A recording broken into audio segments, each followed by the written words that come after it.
faoritsy zaka nyakivina mahavaka mampisaony tony fo mampiondrika ny lo oresy mora fona raha aminao ny finona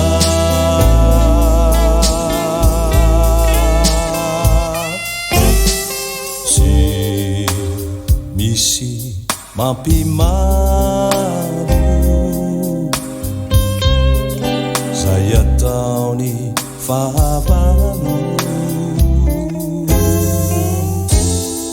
raha toa ny finona no ampiatranona andro sy alina amposy antsainao lalina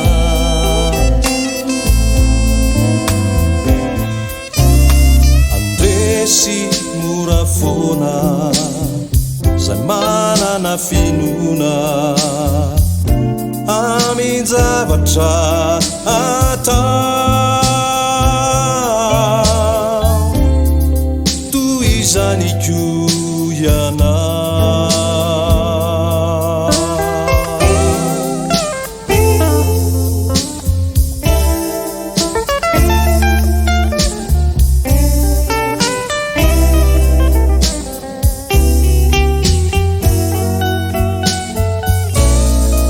fitenenana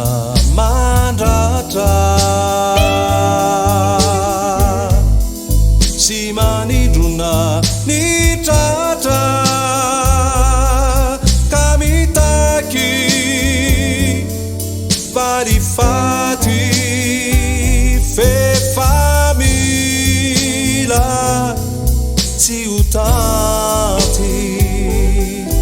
anindray androany boloadinonao iany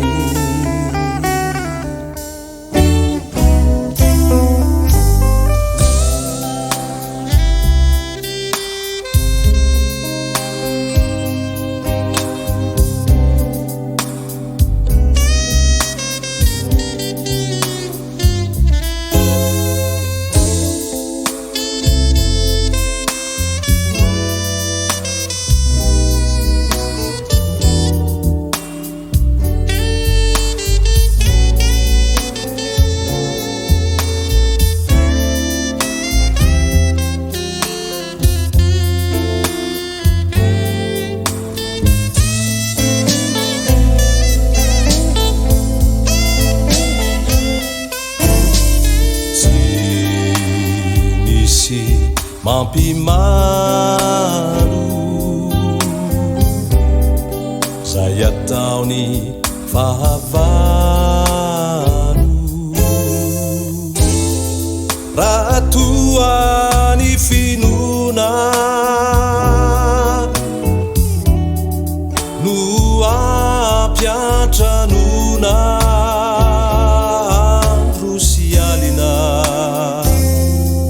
andro sy alina amposy antsainao lalina